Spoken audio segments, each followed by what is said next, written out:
За бүгдөөрэнд нь өдрийн мэнд хүргье.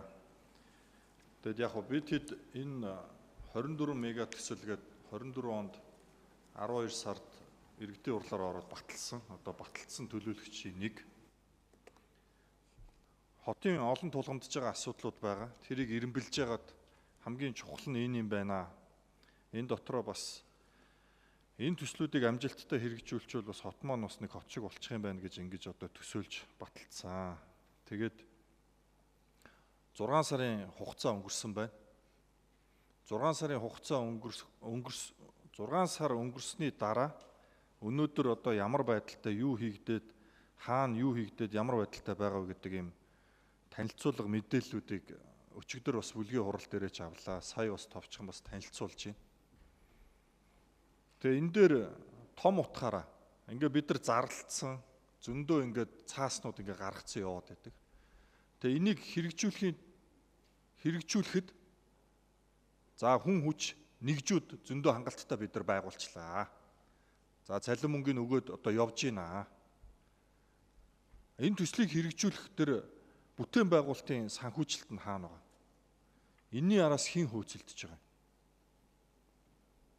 Зөвхөн бэлэн одоо нийслэлийн төсөвт байгаа төсөв дээрээ тавьсан ажлуудынхаа араас улааран хөөцөлдөөд энэ мөнгө босгоод энэ төслөө одоо амжилттай хэрэгжүүлчихье гэд хөөцөлдөж байгаа ийм одоо зүйлээс огт харагдахгүй байгаа даа. Хэн хариуцж явж байгаа? Одоо энэ олон 24 мега төсөл гэж байна. Энэ одоо олон төслийн санхүүжилтийг одоо яаж босгох гэж байгаа? Бэлэн босгоод ирсэн дээр нь бол одоо шамбаарлалдал байх шиг байна л да. Гэтэл мөнгө нь босоогүй ажил дээр болохоор ингээд нэг юм хүүтэн сэтгэлээр хандаад байгаа юм биш үсттэй гэдэг ийм одоо асуудал байна. Тэгэхээр эхний асуулт энэ байна. За дотроос нь хоёр дахь асуулт. За энэ мэдээж одоо энэ түгжирлийн асуудал, утааны асуудал одоо гол одоо асуудлууд нэг. Гэтэл энэ түгжирэл дотор Улаанбаатар трам төсөл гэдэг ингээд тэзүү 95% таа байна гэж. За төсөл 25 оноос хэрэгжиж эхэлнэ гэдэг. Одоо яг бид хэдийн байгаа энэ байршил бол шугам 2 гэдэг дээр байгаа бахал та. Тэгэхээр миний ойлгож байгаагаар энэ голын энэ замын голоор байгаа энэ бэлэн өвлөн газар нь байгаад байгаа. Заавал чөлөөлөлт энэ төр шаардахгүйгээр. Тэгэхээр энэ бүтээн байгуулалтын ажлуудаа одоо эхлүүлэхгүй юм уу? Дулаан болцсон байгаад байдаг цаг, дулааны цаг бидэрт их богинохон байгаад байдаг. Тэгэхээр энэ ажлууд нь одоо хизээнээс эхэлэх юм бэ? Тэгээ бид нар ингээд нэг урт хугацаа тавьсан 25-аас 28 он гэдэг. Тэгээ энэ эхний онууд чинь ингээд эхэлсэн явж штэ.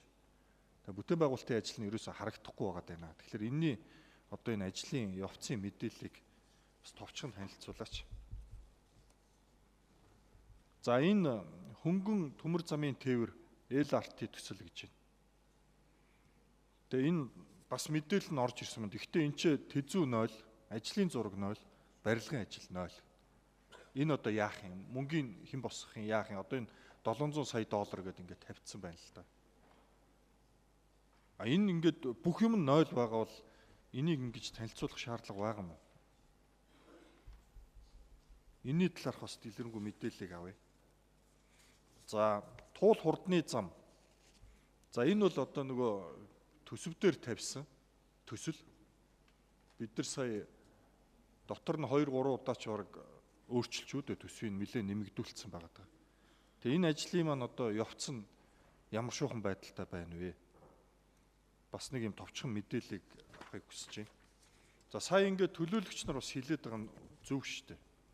Одоо жишээлбэл ингээд Сэлэб хот орон сууцч болох төсөл гээд тэзүү 100% хийгдсэн гэж байна. Сая 2 одоо тендерын зарлагдсан гэж байна. Ер нь бол бэлэн газартаа, бэлэн дид үтцтэй маш том төсөл байгаад байгаа. Тэгээ яагаад ингэж удаад байгаа?